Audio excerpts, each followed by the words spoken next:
Hello दोस्तों, good morning. मैं अभिषेक उपाध्याय आप सभी का हमारी गोल्डन एरा एजुकेशन में बहुत बहुत स्वागत करता हूं।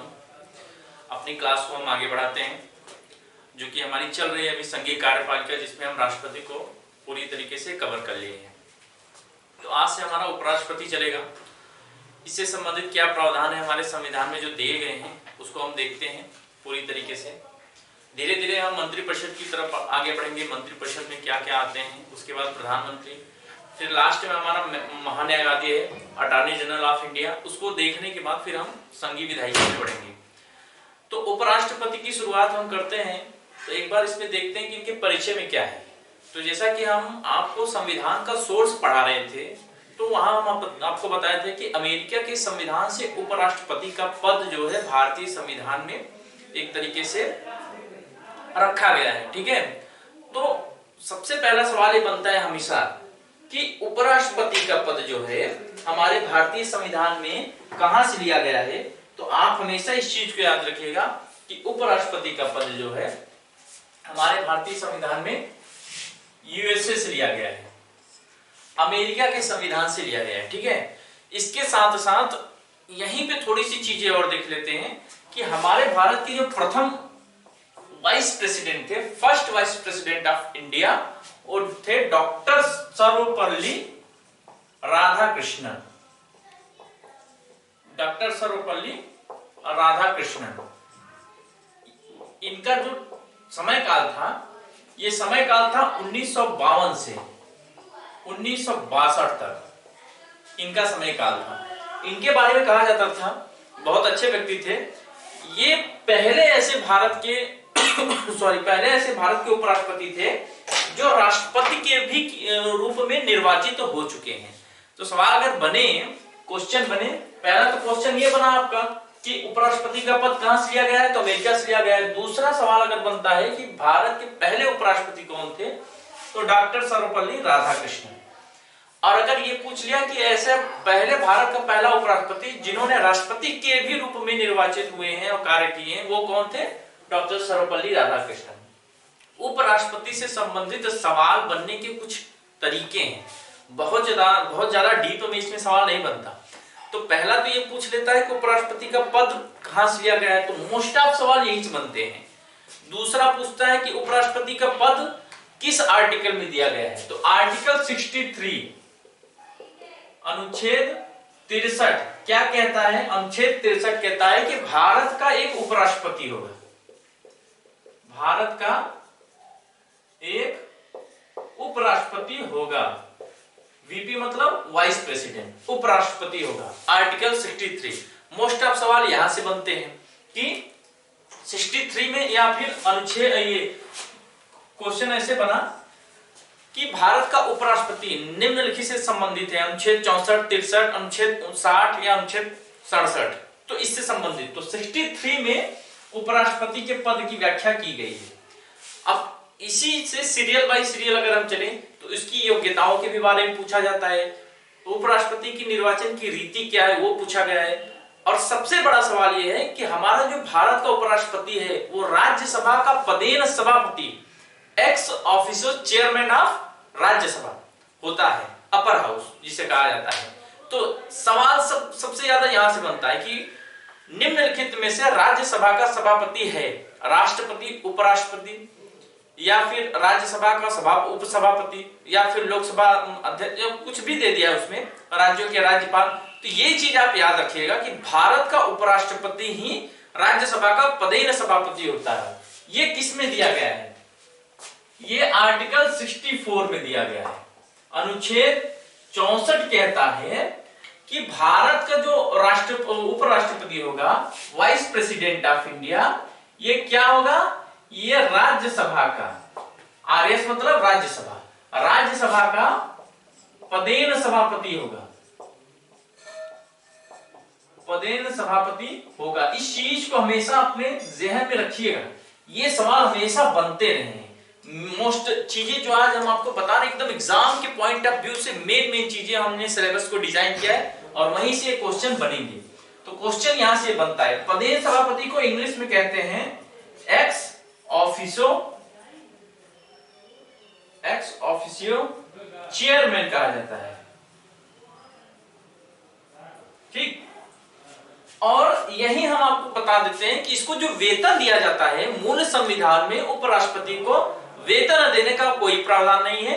अनुच्छेद 97 के तहत, आर्टिकल 96(7) के तहत उपराष्ट्रपति को राज्यसभा के सभापति के रूप में वेतन भत्ते दिए जाते हैं। आइए आर्टिकल 64 देखें। अब आर्टिकल 65 देखते हैं क्या कहता है। आर्टिकल 65 कहता है, आर्टिकल 65 कहता है कि उपराष्ट्रपति दो स्थितियों में भारत के राष्ट्रपति, कार्यवाहक राष्ट्रपति के रूप में कार्य करेगा। तो आर्टिकल 65 में दिया है कार्यवाहक राष्ट्रपति, कार्यवाहक राष्ट्रपति, एक्टिंग प्रेसिडेंट। ठीक, एक्टिंग प्रेसिडेंट क्या है? दो स्थितियां जब निर्मित हो जाए, उन दो स्थितियों में भारत का उपराष्ट्रपति जो राज्यसभा का पदेन सभापति होता है, वो भारत के कार्यवाहक राष्ट्रपति के रूप में कार्य करेगा। क्या है वो दो स्थितियां? जब हम आपको राष्ट्रपति पढ़ा रहे थे तो हम आपको बता दिए थे दो स्थितियां ये हैं कि पहली आकस्मिक रिक्ति, मतलब कोई ऐसा समय जैसे राष्ट्रपति की मृत्यु हो जाए या राष्ट्रपति के ऊपर महाभियोग चले, इम्पीचमेंट, जो संविधान का अतिक्रमण करते हैं, या राष्ट्रपति अपना पद त्याग दे। ठीक है, ये तीन स्थितियां आकस्मिक रिक्ति से हैं। इन स्थितियों में कार्यवाहक राष्ट्रपति कौन होगा? भारत का उपराष्ट्रपति। एक और क्या है दूसरी स्थिति? राष्ट्रपति अनुपस्थित हो या राष्ट्रपति बीमार हो। अनुपस्थित मतलब कि अपने देश में न रह के किसी दूसरे देश की यात्रा पे गया हो, तो उस समय राष्ट्रपति से संबंधित जो भी शक्तियां हैं, अगर उनकी जरूरत पड़ गई किसी बिल पे सिग्नेचर करने से जो जनहित के मुद्दे में अति आवश्यक है, या सपोज दैट युद्ध की घोषणा या आपातकाल की घोषणा, तो चूंकि राष्ट्रपति रबर का स्टाम्प होता है, सारा व्यवहार में सिद्धांत तो संवैधानिक प्रमुख है, ठीक है, लेकिन व्यवहार में प्रधान कौन है? भारत का प्रधानमंत्री। और मंत्रिपरिषद या प्रधानमंत्री अगर उसको ये सलाह दे कि आपको ये कार्य करना है, अति शीघ्र करना है, और उस वक्त राष्ट्रपति भारत में न हो, तो उपराष्ट्रपति ही कार्यवाहक राष्ट्रपति के रूप में राष्ट्रपति के कर्तव्यों का निर्वहन करेगा। तो आर्टिकल 65 जो है कार्यवाहक राष्ट्रपति की बात करता है। अब आर्टिकल 66 देख लेते हैं उपराष्ट्रपति का। तो आर्टिकल 66 कहता है दो चीजें, कि उपराष्ट्रपति का निर्वाचन कैसे होगा, उसका इलेक्शन कैसे किया जाएगा, कैसे उपराष्ट्रपति निर्मित होंगे, और दूसरा है कि उपराष्ट्रपति की योग्यताएं क्या है। तो ये चीजें आइए थोड़ा हम यहां देख लेते हैं। सवाल यहां से भी बनते हैं, लेकिन जो अभी हमने आपको बताया मोस्टली सवाल यहीं से आते हैं। और आप देखिए कोई भी वनडे एग्जाम हो, चाहे वो पीसीएस का हो, चाहे फिर अभी जेल वार्डन को है वो हो, या एनटीपीसी के भी होने वाली वो हो, जो भी आगामी परीक्षाएं या अभी एग्जाम में हो चुके हैं, उसमें यहां से सवाल इस तरीके से बनते हैं। प्रैक्टिस सेट जब आप सॉल्व करेंगे तो प्रैक्टिस सेट में भी इस तरीके के सवाल आपको दिखाई पड़ते हैं। तो सबसे बड़ी चीज है कि अपने आप को कॉन्सेंट्रेट करके हमारे क्लास को ज्वाइन करेंगे तो सारी चीजें बहुत ही आसानी से और बहुत सिंपल वे में समझ में आएगी। तो जो चीजें यहां देखते हैं, आर्टिकल 66 क्या कहता है? दो चीजें कहता है। क्या है वो दो चीजें? एक कहता है कि उपराष्ट्रपति का निर्वाचन कैसे होगा, ठीक है, और दूसरा कहते हैं कि इसका योग्यता क्या होगा, क्वालिफिकेशन, उपराष्ट्रपति का क्वालिफिकेशन क्या होगा, ठीक है, what is the qualification of vice president of India. तो ये दो चीजें हैं। तो पहली चीज देखते हैं कि आर्टिकल 66 में निर्वाचन क्या होगा। यहां थोड़ा सा अगर राष्ट्रपति और उपराष्ट्रपति के बीच में जब हम डिफरेंस देखेंगे तो इन डिफरेंस में एक डिफरेंस ये भी है कि राष्ट्रपति के निर्वाचन में, ध्यान दीजिएगा, ध्यान से सुनिए, राष्ट्रपति के निर्वाचन में निर्वाचक मंडल जो होता है वो कौन होता है? संसद के दोनों सदन, राज्यसभा और लोकसभा के निर्वाचित सदस्य, पहला। दूसरा, सभी राज्य विधान सभाओं के, विधान परिषदों के नहीं, विधान सभाओं के निर्वाचित सदस्य। और तीसरा, जो संघ शासित प्रदेश हैं जैसे दिल्ली, पुदुचेरी और हाल में अभी जो बना जम्मू कश्मीर, ऐसे संघ शासित प्रदेश जहां पे विधान सभाएं हैं, उन विधान सभाओं के निर्वाचित सदस्य राष्ट्रपति का निर्वाचक मंडल बनेंगे। ध्यान दीजिएगा, सिर्फ निर्वाचित, मनोनीत नहीं। लेकिन उपराष्ट्रपति में क्या हो जाएगा कि राज्य विधानमंडल और यूनियन टेरिटरीज को काट दिया गया। इनकी कोई योग्यता नहीं है, इनकी कोई मतलब सहभागिता नहीं होती। सिर्फ और सिर्फ संसद के दोनों सदनों मतलब राज्यसभा प्लस लोकसभा, इन दोनों सदनों के जो सभी सदस्य हैं, यहां ध्यान दीजिएगा, सभी सदस्य में कौन कौन आते हैं? निर्वाचित, इलेक्टेड और जो नॉमिनेटेड, मनोनीत, मतलब कि निर्वाचित सदस्य और प्लस मनोनीत, ये दोनों निर्वाचक मंडल में भाग लेते हैं। ठीक, तो यहां पे थोड़ा एक डिफरेंस ये हो गया। उपराष्ट्रपति का निर्वाचक मंडल क्या है? संसद के दोनों सदन मतलब राज्यसभा प्लस लोकसभा के सभी सदस्य में निर्वाचित प्लस मनोनीत दोनों आ गए, तो ये इसका निर्वाचक मंडल होता है। बाकी जो निर्वाचन की रीति है, वो निर्वाचन की रीति लगभग राष्ट्रपति के समान है। निर्वाचन की रीति में आनुपातिक प्रतिनिधित्व प्रणाली अपनाई गई है। दूसरा, एकल संक्रमणीय मत पद्धति अपनाई गई है। तीसरा, गुप्त मतदान अपनाया गया है अप्रत्यक्ष रूप से। तो निर्वाचन की रीति यही है। तो आर्टिकल 66 का फर्स्ट कहता है, क्लॉज 1 कहता है कि उपराष्ट्रपति का निर्वाचन कैसे होगा। ठीक है, अगर इसमें हम आगे थोड़ी और बात करते हैं तो आर्टिकल 66 क्लॉज 2 कहता है कि कोई भी व्यक्ति जब उपराष्ट्रपति का चुनाव लड़ता है और उस दौरान संसद के किसी सदन का सदस्य होता है या किसी राज्य के विधानमंडल का सदस्य होता है, तो उपराष्ट्रपति बनने के बाद और शपथ लेने के बाद पद ग्रहण की तिथि से उसका जो वो वाला पद होगा, किसी संसद के किसी सदन का सदस्य या राज्य विधानमंडल के किसी सदन का सदस्य होगा, वो वाला पद समाप्त, रद्द कर दिया जाएगा। सिर्फ और सिर्फ वाइस प्रेसिडेंट होगा। तो एक छोटी सी इंफॉर्मेशन ये थी। अब उपराष्ट्रपति की योग्यता देखते हैं। तो 66 क्लॉज 3 कहा गया है कि क्या क्या होगा? भारत का नागरिक होना चाहिए, भारत का नागरिक होना चाहिए, 35 वर्ष की आयु पूर्ण होनी चाहिए। ठीक है, ये दो रीतियां तो समान, दो योग्यताएं तो राष्ट्रपति के समान है। तीसरी योग्यता क्या है? राज्यसभा का सदस्य बनने योग्य हो, राज्यसभा का सदस्य बनने की योग्यता रखता हो, ये जो है रखता हो, ये अंतर है। क्या अंतर है? अगर यहां राष्ट्रपति की योग्यता होती तो ये राष्ट्रपति लोकसभा का सदस्य बनने की योग्यता रखना चाहिए, लेकिन अगर उपराष्ट्रपति की बात करते हैं तो उपराष्ट्रपति राज्यसभा का सदस्य बनने की योग्यता रखता हो, ये इसकी योग्यता में बातें कही गई हैं। आर्टिकल 66 में पहला देख ले, क्लॉज 1, क्लॉज 2 हमने बता दिया, क्लॉज 3 में योग्यता बताई, और क्लॉज 4 कहा गया है। 66 क्लॉज 4 कहता है कि उपराष्ट्रपति कोई लाभ का पद धारण न करे। लाभ का पद, लाभ के पद क्या होता है, इस पे कभी एक दिन हम क्लास लेंगे, लेकिन हाँ ब्रीफ में यहां बता दें कि उपराष्ट्रपति, राष्ट्रपति, संघ के मंत्री या राज्यों के राज्यपाल, ये लाभ के पद से अलग हैं, इनको लाभ का पद नहीं माना जाता। तो क्या होते हैं? ऐसा कार्य जो किसी सरकार के लिए किया जाए, या फिर सरकार द्वारा वेतन प्राप्त हो, या कार्य करने का उद्देश्य सरकार को लाभ पहुंचाना हो, तो इस प्रकार की चीजें जो होती हैं वो लाभ के पद में आती है।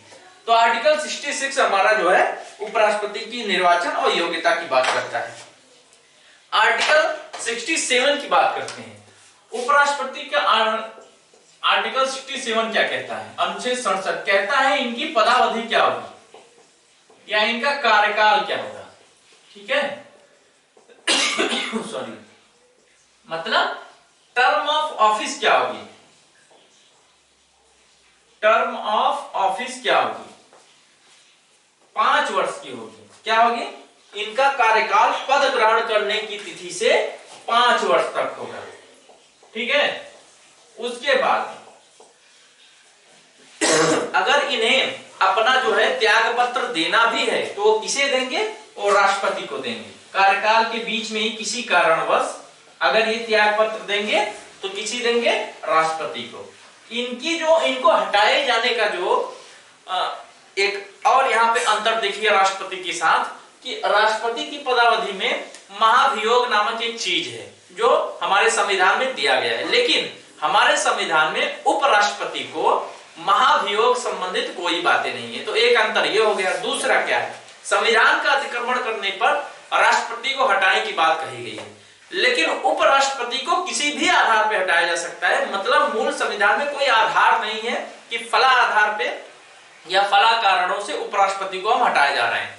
तीसरा क्या है, राष्ट्रपति जो है उसको हटाने का एक जो तरीका है वो तरीका बड़ा मतलब कि एक तरीके से टफ है, ठीक है। लेकिन उपराष्ट्रपति को हटाने का, जो हम राष्ट्रपति का हटाने का तरीका तो बता चुके हैं, लेकिन उपराष्ट्रपति को हटाने का तरीका सिंपल है। सिंपल कैसे है कि राज्यसभा चाहे तो उपराष्ट्रपति को हटा सकती है, क्योंकि वो राज्यसभा का प्रधान सभापति होता है। कैसे हटाएगी, राज्यसभा के सभी सदस्यों का साधारण बहुमत, ठीक है, पास कर दे उसके खिलाफ कि अगर उपराष्ट्रपति को हटाना है तो राज्यसभा के जितने भी सदस्य हैं साधारण बहुमत से उसके खिलाफ प्रस्ताव पारित कर दिए और लोकसभा उस प्रस्ताव को स्वीकार कर ले या उस पर स्वीकृति प्रदान कर दे तो उपराष्ट्रपति को हटा दिया जाएगा, ठीक। लेकिन यहाँ चीजें ध्यान देनी होगी। एक चीज ऐसी है जो राष्ट्रपति से समानांतर रखता है, क्या कि सपोज दैट कि उपराष्ट्रपति को हटाना है तो हटाने के लिए जिस दिन प्रस्ताव रखा जाएगा उस दिन से 14 दिन पहले ही, ठीक है। जैसे आज हम प्रस्ताव रखे हैं तो आज से 14 दिन पहले ही हम उपराष्ट्रपति को ये सूचना दे देंगे कि आपको हटाने की प्रक्रिया संसद में रखी जाएगी, राज्यसभा में, ठीक। सपोज दैट आज से हम 14 दिन बाद रखने वाले हैं तो आज हम उपराष्ट्रपति को ये सूचना देते हैं, भैया सर आपके लिए आपको हटाने की प्रक्रिया 14 दिन बाद सदन में रखी जाएगी, आपको ये सूचना दे दी जाती है। तो ये बातें होती है उपराष्ट्रपति। तो पदावधि में एक तो 5 वर्ष पद ग्रहण करने की तिथि से 5 वर्ष तक उसका कार्यकाल होता है। दूसरा क्या होता है कि अगर वो अपना इस्तीफा देना भी चाहता है तो वो राष्ट्रपति को देगा। तीसरा क्या है कि किसी भी आधार पर राज्यसभा अपने साधारण सभी सदस्यों द्वारा साधारण बहुमत से उसके खिलाफ अगर संकल्प पारित करता है, लोकसभा उसको स्वीकार करता है तो उपराष्ट्रपति हट जाएगा। चौथा क्या है कि ये संकल्प मतलब प्रस्ताव पेश करने से पहले उपराष्ट्रपति को हटाने का संकल्प पेश करने से 14 दिन पहले उपराष्ट्रपति को सूचना देनी होगी। तो ये राष्ट्रपति की पदावधि की बात करता है। अगर हम अनुच्छेद 68 की बात करें तो 68 में राष्ट्रपति के कार्यकाल की समाप्ति से पहले ही नए राष्ट्रपति के निर्वाचन की बात उपराष्ट्रपति के निर्वाचन की बात कर दी गई है। तो नए उपराष्ट्रपति के निर्वाचन की बात इसमें लिखी गई है, ठीक। आर्टिकल 68 कहता है कि कोई उपराष्ट्रपति अभी इस समय है और इसका कार्यकाल आज समाप्त हो रहा है या 10 दिन बाद समाप्त होगा तो उसके पहले एक नए उपराष्ट्रपति का निर्वाचन कर लिया जाएगा। आर्टिकल 69 क्या कहता है, आर्टिकल 69 उपराष्ट्रपति के शपथ संबंधित बात करता है। यहां ध्यान दीजिए एक अंतर और आ गया है। जब राष्ट्रपति अपना शपथ लेता है तो वो किसके सामने लेता है, सुप्रीम कोर्ट के मुख्य न्यायाधीश के समक्ष लेता है। अगर सुप्रीम कोर्ट का मुख्य न्यायाधीश नहीं है तो सुप्रीम कोर्ट का जो सबसे वरिष्ठ न्यायाधीश होगा उसके समक्ष राष्ट्रपति जो है अपना शपथ लेता है। लेकिन यहाँ उपराष्ट्रपति किसके समक्ष शपथ लेता है, उपराष्ट्रपति राष्ट्रपति के समक्ष शपथ लेता है। यहाँ ध्यान दीजिए एक अंतर ये है। लेकिन राष्ट्रपति अपना इस्तीफा उपराष्ट्रपति को देता है तो उपराष्ट्रपति अपना इस्तीफा राष्ट्रपति को सौंपता है। ये चीजें आपको बहुत ही गहन तरीके से एकाग्र होकर सुननी पड़ेगी क्योंकि यहां से सवाल बनते हैं। तो आर्टिकल 69 क्या कहता है, आर्टिकल 69 कहता है कि उपराष्ट्रपति वाइस प्रेसिडेंट शपथ या प्रतिज्ञा, ओथ और अफर्मेशन, ठीक है, किसके सामने लेगा, राष्ट्रपति के समक्ष या राष्ट्रपति द्वारा नियुक्त किसी विशेष व्यक्ति के समक्ष या किसी व्यक्ति के समक्ष। ये दो चीजें बहुत इंपॉर्टेंट है कि उपराष्ट्रपति अपना जो है शपथ किसके सामने लेता है, अपना शपथ कि मैं फला व्यक्ति भारत के संविधान के प्रति सच्ची श्रद्धा रखूंगा, अपने कर्तव्यों का श्रद्धा पूर्वक निर्वहन करूंगा, ये शपथ राष्ट्रपति के समक्ष लेता है राष्ट्रपति। या फिर राष्ट्रपति किसी व्यक्ति को नियुक्त करे कि आपके सामने उपराष्ट्रपति जो है शपथ लेंगे तो वो व्यक्ति वहां होगा और उनको शपथ दिलाएगा। तो कहने का मतलब शॉर्ट में कि उपराष्ट्रपति को शपथ कौन दिलाता है, राष्ट्रपति। अब आर्टिकल 70 देख लेते हैं। 70 कहता है संसद कोई ऐसी रीति बनाए जो आकस्मिक हो, जिसमें ये राष्ट्रपति के कर्तव्यों का निर्वहन कार्यवाहक राष्ट्रपति करे। तो 65 और 70 थोड़ा डिफरेंट है, क्योंकि 70 संसद से संबंधित हो जाती है। आर्टिकल 71 क्या कहता है? आर्टिकल 71 कहता है कि राष्ट्रपति और उपराष्ट्रपति से संबंधित हमने बता रखा है कि उनके निर्वाचन से संबंधित अगर कोई विवाद उत्पन्न होता है तो उस विवाद का निपटारा सुप्रीम कोर्ट करेगा। 72 हमने बता दिया है, इस राष्ट्रपति की क्षमादान की शक्तियां हैं। अब उपराष्ट्रपति 69 तक था। अब इसकी संबंधित कुछ और बातें हैं। कुछ और बातें क्या है? इसका वेतन, भत्ता, ठीक है, विशेषाधिकार। अब यहां ध्यान दीजिए, बहुत सिंपल सी चीज है कि मूल संविधान में उपराष्ट्रपति से संबंधित वेतन का कोई प्रावधान नहीं है। क्यों? क्योंकि आर्टिकल 64 कहता है कि उपराष्ट्रपति क्या होगा? राज्यसभा का पदेन सभापति होगा। ठीक है, राज्यसभा का पदेन सभापति होगा। तो पदेन सभापति मतलब सभापति के ही रूप में आर्टिकल 97 के तहत इसको वेतन दिया जाएगा। वेतन भत्ता जो भी है सब इसको दिया जाएगा। मतलब कि संविधान हमारा कहता है उपराष्ट्रपति को कोई वेतन की बात हम नहीं करते हैं। क्यों? क्योंकि उपराष्ट्रपति पदेन सभापति है, तो राज्यसभा का जो पदेन सभापति बनेगा उस पदेन सभापति का जो वेतन होगा, जो भत्ता होगा, अनुच्छेद 97 के तहत वही उपराष्ट्रपति को दिया जाएगा। ये हमेशा याद रखिएगा आप लोग। हाँ, जब आर्टिकल 97 क्या कहता है? राज्यसभा के सभापति को वेतन देने की बात करता है। हाँ, जब कार्यवाहक राष्ट्रपति के रूप में कार्य करेगा तो वो अपने सभापति या उपराष्ट्रपति से संबंधित जो भी कार्रवाइयां वो उसकी खत्म हो जाएंगी, वो उस पद पे नहीं रहेगा, और राष्ट्रपति से संबंधित जितने भी उसको शक्तियां, वेतन भत्ते दिए जाएंगे वो सब राष्ट्रपति की मिलेगी। एक चीज और यहाँ ध्यान दीजिए एक चीज और यहाँ ध्यान दीजिए कि राष्ट्रपति को 1997 से, इसके पहले नहीं था,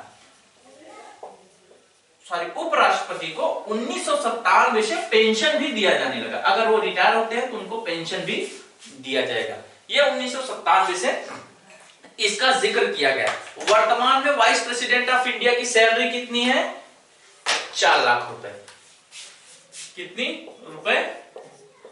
4 लाख। इसको याद रखिए, ये लेटेस्ट डाटा है। तो हम वरीयता क्रम भी देख, यहाँ पे एक तरीके से वरीयता क्रम भी देख रहे हैं। वरीयता क्रम भी पूछता है सवाल में कि निम्नलिखित में से वरीयता क्रम में प्रथम कौन होगा? तो पहले राष्ट्रपति होता है, फिर उपराष्ट्रपति होता है, फिर प्रधानमंत्री होता है। ऐसे ऐसे हम वरीयता क्रम के अनुसार भी आपको चीजें बताएंगे।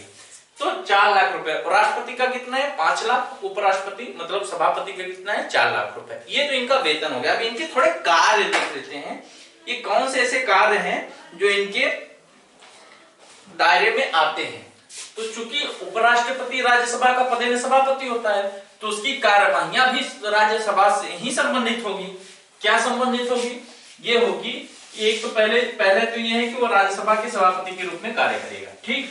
दूसरा क्या होगा कि राज्यसभा से संबंधित जितनी भी कार्यवाहियां हैं उनका संचालन ये खुद करता है। ठीक है, उनकी देखरेख करता है, उनकी गतिविधियों की बात करता है।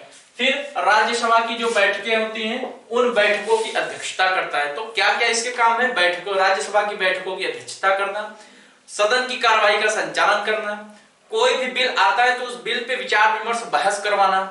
चूंकि सभापति राज्यसभा का सदस्य नहीं होता है, इसलिए किसी बिल पे अगर वोट करना होता है और वोट बराबर हो जाए तो इसको बहुमत ना हो तो इसको अंतिम समय में अपना वोट देने का अधिकार है। असंसदीय भाषा, अमर्यादित भाषा या ऐसी कार्यविधियां जो संसदीय मर्यादा के खिलाफ हो, राज्यसभा में सभापति का ये काम है या उपराष्ट्रपति का ये काम है, उसको देखिए। कोई भी बिल जो राज्यसभा से पारित होता है उस पर सिग्नेचर करना उपराष्ट्रपति का काम है। तो उपराष्ट्रपति से संबंधित आर्टिकल 63 से लेकर 69 तक जो भी चीजें थी हमने आपके समक्ष यहाँ प्रस्तुत की। इस चीज को याद रखिएगा कि यहाँ से सवाल हमेशा बनते रहे हैं। इसके बाद अगली क्लास में या इसी क्लास में थोड़ी ब्रीफिंग कर देते हैं। मंत्री परिषद से संबंधित बातें आती हैं। संघ का मंत्री परिषद क्या है? मंत्री परिषद 3 मंत्री परिषद की अगर बात करते हैं, थोड़ा यहीं पे देख लेते हैं इसको। आज ही इसको समाप्त भी कर देते हैं, नेक्स्ट क्लास के लिए कुछ नहीं छोड़ते हैं। सिर्फ प्रधानमंत्री और महान्यायवादी अगली क्लास में हम देखेंगे। तो मंत्रिपरिषद की संघ का मंत्रिपरिषद यही देख लेते हैं हम इसको, ठीक। मिनिस्टर काउंसिल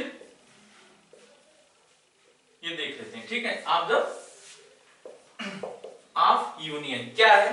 तो मंत्रिपरिषद की अगर हम व्याख्या करते हैं तो आर्टिकल 53 कहता है कि राष्ट्रपति अपनी सभी कार्यपालिकीय शक्तियां किसके द्वारा करेगा? अपने स्वयं करेगा या अपने अधीनस्थ अधिकारियों द्वारा करेगा? तो उसके अधीनस्थ अधिकारी कौन है? जो मंत्रिपरिषद या फिर केंद्रीय मंत्रिमंडल जो कैबिनेट मिनिस्टर होते हैं उनके द्वारा करेगा। जिसका प्रधान कौन होता है? प्रधानमंत्री होता है। तो अब इससे संबंधित बातें करते हैं। क्या है? आर्टिकल 74 कहता है, ध्यान दीजिएगा, कि राष्ट्रपति को सलाह परामर्श देने के लिए एक मंत्रिपरिषद होगी, एक मंत्रिपरिषद होगी, ठीक। इसका प्रधान कौन होगा? इसका प्रधान प्रधानमंत्री होगा, इसका प्रमुख पीएम होगा। तो राष्ट्रपति को सलाह परामर्श मशवरा देने के लिए कौन होगा? उसके कार्यों में सहायता करने के लिए मंत्रिपरिषद का गठन किया जाएगा। उसका प्रमुख कौन होगा? प्रधानमंत्री। आर्टिकल 75 क्या कहता है? 75 कहता है कि चाहे प्रधानमंत्री हो चाहे संघ के मंत्रीगण हो, इन सभी का जो है वेतन, कार्यकाल, ठीक है, पहले नियुक्ति, कार्यकाल, वेतन, भत्ता, ये आर्टिकल 75 कहता है। इसके द्वारा मंत्रिपरिषद के मंत्रीगण का जो है सभी दिया जाएगा। आर्टिकल 75 क्लॉज 1 क्या कहता है? आर्टिकल 75 क्लॉज 1 की अगर हम बात करते हैं तो जिसमें कहा गया है कि प्रधानमंत्री की नियुक्ति राष्ट्रपति करेगा, ठीक है। पीएम की नियुक्ति कौन करेगा? पीएम प्लस संघ के मंत्रियों, संघ के सभी मंत्रियों की नियुक्ति कौन करेगा? राष्ट्रपति करेगा, ठीक है, प्रेसिडेंट करेगा। ये हमने आपको बताया था, ये प्रेसिडेंट की कौन सी शक्ति है? कार्यकारी शक्ति। तो आर्टिकल 75 का क्लॉज 1 कहता है कि राष्ट्रपति प्रधानमंत्री और संघ के सभी मंत्रियों की नियुक्ति करेगा। 75 क्लॉज 2 क्या कहता है? 75 क्लॉज 2 कहता है कि ये जो संघ के मंत्री हैं, ठीक, ये सभी राष्ट्रपति के प्रसाद पर्यंत है, राष्ट्रपति के प्रसाद पर्यंत पद धारण करते हैं, ठीक है। राष्ट्रपति जब चाहे इन्हें हटा सकता है, लेकिन ये संवैधानिक बातें हैं, सिद्धांततः। व्यवहारिक बात क्या है? जब राष्ट्रपति को प्रधानमंत्री आदेश करता है कि फलाना मंत्री को आप हटा दीजिए, तो राष्ट्रपति उनको हटाता है, ठीक है। तो राष्ट्रपति के प्रसाद पर्यंत पद धारण पद कौन धारण करता है? संघ के मंत्री। आर्टिकल 75 क्लॉज 3, क्लॉज 3 सबसे इंपॉर्टेंट क्लॉज है। क्या है ये देख लेते हैं, जहां से सवाल हर समय बने हुए, बहुत इंपॉर्टेंट है। क्या है बहुत इंपॉर्टेंट? 75 क्लॉज 3 कहता है कि मंत्रिपरिषद सामूहिक रूप से किसके प्रति उत्तरदायी होगी? सामूहिक रूप से लोकसभा के प्रति उत्तरदायी, रिस्पॉन्सिबल होगी, उत्तरदायी होगी। क्योंकि हमारा संविधान, हमारा देश संसदीय व्यवस्था अपनाता है। संसदीय व्यवस्था में मंत्रिपरिषद संसद के प्रति उत्तरदायी होगी, लोकसभा के प्रति उत्तरदायी होगी, न कि राष्ट्रपति के प्रति। क्यों? क्योंकि लोकसभा के विश्वास के द्वारा ही मंत्रिपरिषद टिकी है। अगर लोकसभा अविश्वास प्रस्ताव पारित कर दे तो मंत्रिपरिषद कोलैप्स कर जाएगी। वो सरकार जो सत्ता में है वो सरकार का विघटन होगा और लोकसभा विघटित हो जाएगी।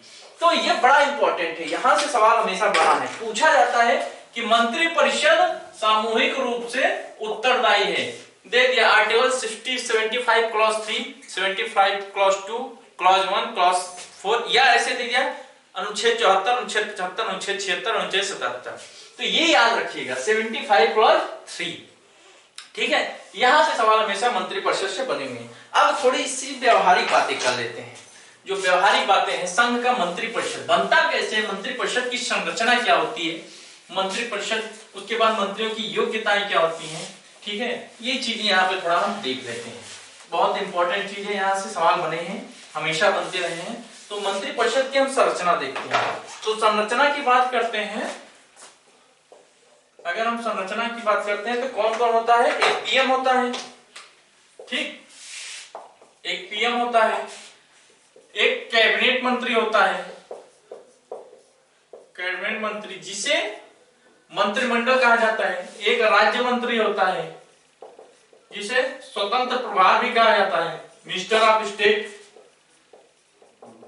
और एक क्या होता है? उपमंत्री होता है, डिप्टी मिनिस्टर, उपमंत्री होता है। अब इनसे संबंधित हम थोड़ी बात कर लेते हैं कि आखिर में ये होते कौन है, इनका काम क्या है, ये करते क्या है। तो प्रधानमंत्री की अगर हम बात करते हैं तो सरकार का सबसे उच्चतम अधिकारी प्रधानमंत्री होता है, ठीक है, सबसे उच्चतम अधिकारी, सबसे उच्चतम कार्यकारी अधिकारी प्रधानमंत्री होता है। और कैबिनेट मंत्री, राज्य मंत्री और उप मंत्री सभी का प्रमुख कौन होता है? प्रधानमंत्री होता है, ठीक है। मंत्रिपरिषद की थोड़ी बात कर लेते हैं। तो 60 से 70 मंत्री इसमें होते हैं। जब मंत्रिपरिषद और मंत्रिमंडल का डिफरेंस देखेंगे तो उस अंतर में ये अंतर पहला आता है, ठीक, कि 60 से 70 मंत्री होते हैं। कैबिनेट मंत्री को क्या कहा जाता है? मंत्रिमंडल भी कहा जाता है, ठीक। और इसमें कितने मिनिस्टर होते हैं? 15 से 20 होते हैं। यहाँ एक चीज थोड़ा और ध्यान दीजिए, मंत्रिपरिषद की जब हम संरचना की बात करते हैं तो पहले क्या था, एक 2003 के पहले सरकार में मंत्री, कितने भी मंत्री बन जाते थे, उसका कोई कोरम नहीं हुआ करता था, ठीक है। लेकिन 91वें संविधान संशोधन 2003 ने नियम बनाया। क्या नियम बनाया, क्या संशोधन हुआ कि संसद की जितनी, लोकसभा की जितनी सीटें होंगी, ठीक है, उन सीटों का 15%, ये सवाल बहुत इंपॉर्टेंट है, उन लोकसभा की सीटों का 15% जितना होगा उतने संघ में मंत्री बनेंगे। ये बड़ा इंपॉर्टेंट क्वेश्चन है, यहां से सवाल हमेशा बने हुए हैं। इस चीज को थोड़ा सा अपने दिमाग में याद रखिएगा कि मंत्री परिषद में प्रधानमंत्री सहित सदस्यों की कुल संख्या क्या होगी? कुल सदस्य संख्या क्या? 15% होगी। सपोज दैट वर्तमान में 545, ठीक है, वैसे तो लोकसभा की सदस्य संख्या 552 है, लेकिन वर्तमान में 545 सदस्य संख्या है। तो अगर इसका 15% करेंगे तो कितना आएगा? लगभग 81.75 ऐसे कुछ करके आएगा। मतलब अभी सिर्फ 82 मंत्री ही मंत्री परिषद में शामिल हो सकते हैं, 82 सदस्य ही। इस चीज को हमेशा याद रखिएगा। तो सवाल बनता है कि कोरम क्या है? कोरम 15% है। ये सवाल हमेशा आएगा कि मंत्री परिषद कितने प्रतिशत होंगे? 15% कुल सदस्य संख्या का, ठीक। तो एक तो ये हो गया। अब इसकी बात करते हैं, हाँ पीएम हमने देख लिया, कैबिनेट मंत्री देखते हैं। अंतर तो ये देखेंगे, कैबिनेट मंत्री को ही मंत्रिमंडल कहा जाता है। ये प्रमुख नीति निर्धारक होते हैं, जितनी भी नीतियां बनाते हैं यही बनाते हैं, इनका काम नीतियों का निर्धारण करना।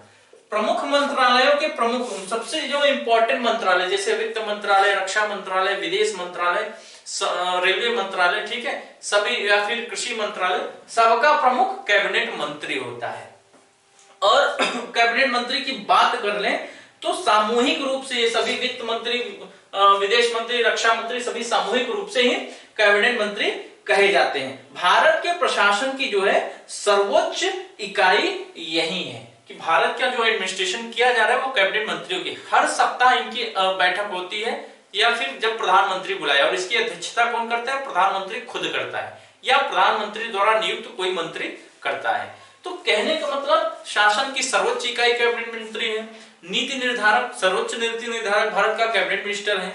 वित्त मंत्री, प्रमुख मंत्रालय, वित्त मंत्रालय, रक्षा मंत्रालय, कृषि मंत्रालय, जो भी है सभी मंत्रालयों का प्रमुख कैबिनेट मंत्री होता है। अपने विभागों का यह अध्यक्ष होता है और सामूहिक रूप से ये कैबिनेट मंत्री कहलाते हैं। अब राज्य मंत्री की अगर बात करते हैं तो कैबिनेट मंत्री की सहायता करने के लिए राज्य मंत्रियों को नियुक्त करता है। किसकी सहायता करता है? ये कैबिनेट मंत्री की सहायता करता है। इसको थोड़ा ध्यान से देखिएगा। तो कैबिनेट मंत्रियों की सहायता के लिए, कैबिनेट मंत्रियों की सहायता के लिए जो है इनका निर्माण, राज्य मंत्रियों के निर्माण किया जाता है, या स्वतंत्र प्रभार। मतलब कि कैबिनेट मंत्री के ही समान इन्हें वेतन भी प्राप्त होता है, ठीक है, और कैबिनेट मंत्री के ऊपर जब बहुत ज्यादा काम हो जाता है तो कुछ विशेष कार्य को करने के लिए इनकी नियुक्ति की जाती है। कि जैसे वित्त मंत्रालय है, तो वित्त मंत्रालय में वर्तमान में वित्त मंत्री निर्मला सीतारमण है, तो वित्त मंत्रालय का स्वतंत्र प्रभाव अनुराग ठाकुर को दिया गया है, क्योंकि बहुत सारे कार्य होते हैं जो अकेले वित्त मंत्री नहीं कर सकता, इसलिए स्वतंत्र प्रभार या राज्य मंत्री की नियुक्ति की जाती है। अगर इनकी और थोड़ी क्या कार्य देखते हैं तो राज्य मंत्री को, जो जैसा कि हमने बताया कि इन्हों वेतन वगैरह सब इन्हीं के समान ही मिलता है, और ये कैबिनेट मंत्री की देखरेख पर जो है कार्य करते हैं। इसके साथ साथ ये जो है कैबिनेट के सदस्य नहीं होते और कैबिनेट की बैठकों में भाग नहीं लेते हैं, लेकिन कैबिनेट मंत्री अगर इन्हें किसी विशेष महत्व के कार्य के लिए बुलाता है तो यहाँ के कैबिनेट मंत्री की बैठक में या मंत्रिमंडल में भाग लेंगे। अब उप मंत्री कौन होता है? उप मंत्री का कार्य होता है कि ये स्वतंत्र प्रभार प्लस कैबिनेट मंत्री की ये सहायता करें, ठीक है।